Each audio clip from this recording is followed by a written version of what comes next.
Vamos a comparar los dos tipos de etiologías que tenemos para producir un hiperparatiroidismo secundario. Entonces, primero, hiperparatiroidismo secundario es vamos a tener un aumento de la paratormona en respuesta a una hipocalcemia. Entonces tenemos muchas cosas que pueden hacer hipocalcemia, eso lo vimos en videos anteriores, pero principalmente hay dos causas que van a hacer una hipocalcemia a tal grado que como mecanismo compensatorio tengamos un aumento de la paratormona, y esto es la falla renal y la deficiencia de vitamina D. Entonces vamos a ver por qué cada una de estas termina con hiperparatiroidismo secundario y tratamiento diagnóstico y todo eso. Entonces, si tenemos deficiencia de vitamina D, lo que hace la vitamina D es promueve la absorción de calcio en el intestino delgado. Si tenemos deficiencia de vitamina D, entonces vamos a tener menos absorción de calcio en el intestino delgado. Entonces, menos calcio que vamos a tener. Y si tenemos menos calcio, recordemos que lo que hace la paratormona es la paratormona promueve la reabsorción de calcio en la nefrona, en el túbulo contorneado distal. Entonces, si tenemos poco calcio, vamos a tener un aumento de la paratormona, porque así, si aumenta la paratormona, vamos a reabsorber más calcio, que es lo que queremos, porque no estamos pudiendo absorber calcio en el intestino delgado, porque tenemos deficiencia de vitamina D. Entonces, vamos a tener un aumento de la concentración de la paratormona cuando tenemos deficiencia de vitamina D. ¿Por qué en la falla renal vamos a tener una hipocalcemia? Porque cuando tenemos falla renal vamos a tener una disminución de la excreción de los solutos. Por ejemplo, una disminución de la excreción del fosfato. Y si tenemos, voy a ponerlo aquí. Digamos, aquí está el torrente sanguíneo y recordemos que el calcio puede estar libre, así como lo estoy poniendo, o sea, no unido a nada. El calcio puede estar unido a la albúmina, entonces digamos, por ejemplo, esta es la albúmina, lo negro es la albúmina. Entonces el calcio puede estar unido a la albúmina, o, por ejemplo, el calcio puede estar unido al fosfato. Entonces digamos, eso es fosfato. Si tenemos falla renal, va a ser más difícil que se excrete el fosfato. Entonces vamos a tener un aumento de la concentración de fosfato. Y si aumenta la concentración de fosfato, es más fácil que estos calcios libres, que los calcios libres se unan con el fosfato. Entonces, más calcio libre se va a unir con el fosfato. Entonces, este calcio se une con el fosfato. Este calcio se une con el fosfato. Este calcio se une con el fosfato. Y entonces ya vamos a tener muy poco calcio libre. La cantidad de calcio en total, o sea, la libre y la unida a otras cosas, sigue siendo la misma, eso no cambió.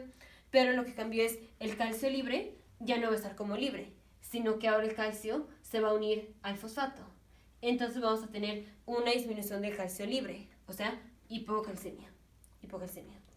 Entonces, ¿por qué la falla renal da hipocalcemia? Porque aumenta la concentración de fosfato, porque no se excreta el fosfato, y el calcio libre se une al fosfato, entonces tenemos una disminución del calcio libre.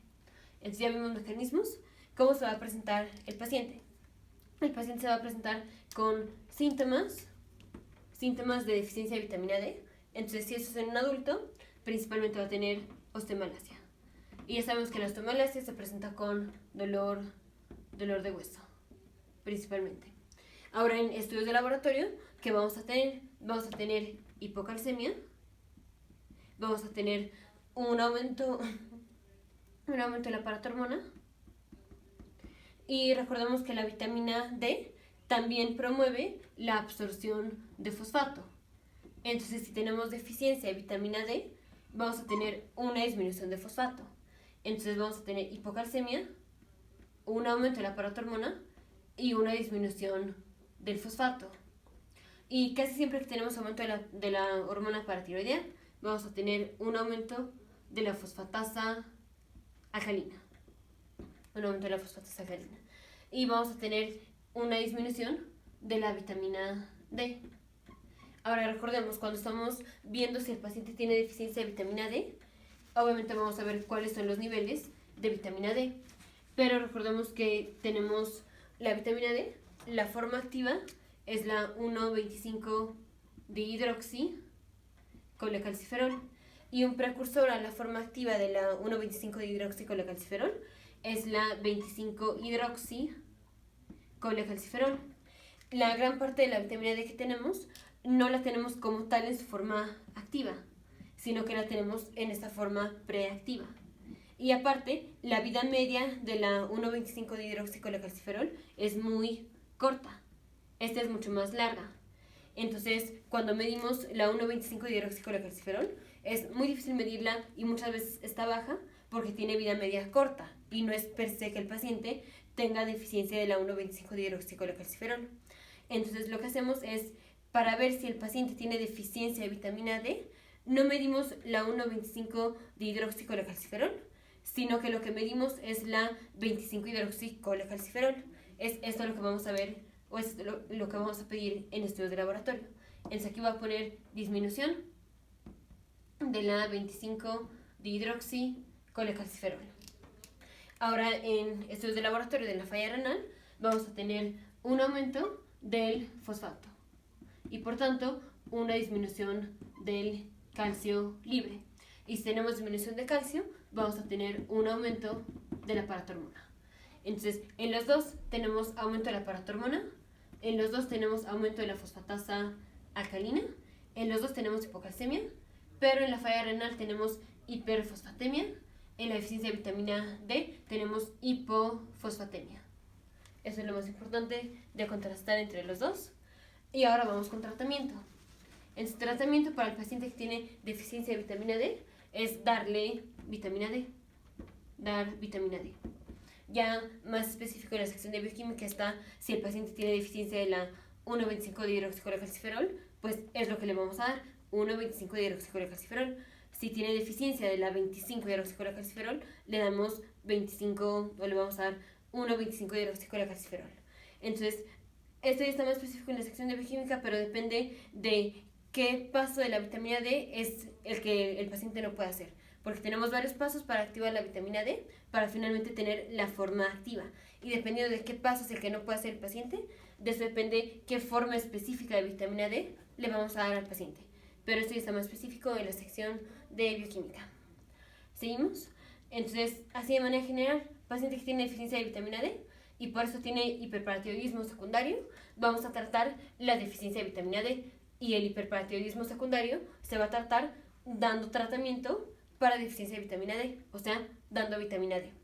El paciente que tiene falla renal, lo que vamos a hacer es, aparte de que tenemos que tratar la falla renal, ¿cómo vamos a tratar el hiperparatiroidismo secundario?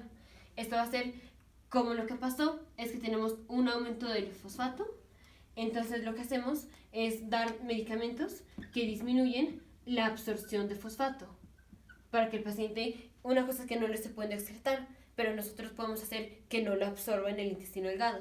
Entonces damos medicamentos como es Sevelamer. Sevelamer, que lo que hace es impide la absorción de fosfato y esto disminuye la concentración de fosfato. Entonces, si tenemos menos fosfato, es más calcio que vamos a tener libre. Pero no siempre esto funciona. Entonces, lo primero que hacemos para tratar el hiperparatiroidismo secundario por falla renal es dar Sevelamer. Pero si esto no funciona, entonces lo siguiente que vamos a hacer es dar vitamina D. Dar vitamina D. Vitamina D en la forma activa se llama calcitriol. Calcitriol. Ahora, ¿por qué vamos a dar vitamina D? Porque ya vimos que la vitamina D lo que hace es promueve la absorción de calcio. Entonces lo que vamos a hacer es, al dar vitamina D, se va a absorber más calcio, que es lo que queremos, porque el paciente tiene hipocalcemia por la hiperfosfatemia que tiene.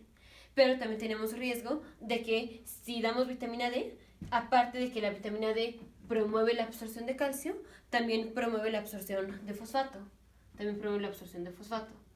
Entonces, para que digamos que el paciente es candidato a que le demos vitamina D como tratamiento de hiperparatiroidismo secundario por falla renal, tienen que pasar dos cosas. Uno, que no se haya controlado el hiperparatiroidismo con Sevelamer. O sea, que a pesar de dar Sevelamer, seguimos teniendo la hipocalcemia. Y si seguimos teniendo la hipocalcemia, es que seguimos teniendo aumento de la paratormona. Y que el paciente tenga niveles de fosfato de menos de 5.5 miligramos por decilitro. Porque si el fosfato es más de 5.5, de todos modos tenemos riesgo de que al dar vitamina D se absorba fosfato. Pero aquí sí vamos a hacer una hiperfosfatemia súper severa. Entonces, de todos modos, el paciente que viene con falla renal es un paciente que va a tener aumento de la concentración de fosfato. Pero para que le demos vitamina D, tiene que primero no haberle funcionado el sevelamer y aparte que la concentración de fosfato no sea de más de 5.5 miligramos por decilitro o 5.5 miliequivalentes por litro.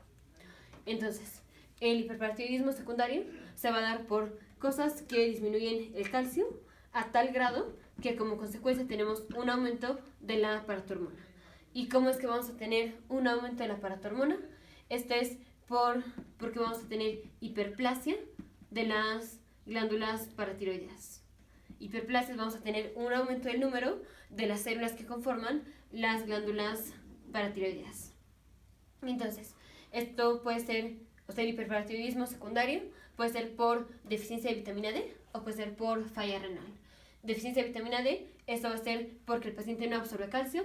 Falla renal, esto va a ser porque el paciente no excreta fosfato, aumenta el fosfato se une al calcio libre y disminuye la concentración de calcio libre. Estudios de laboratorio en deficiencia de vitamina D va a ser hipocalcemia, disminución de la 25-hidroxicolecalciferol, un aumento de la paratormona, un aumento de la fosfatosacalina y una disminución del fosfato.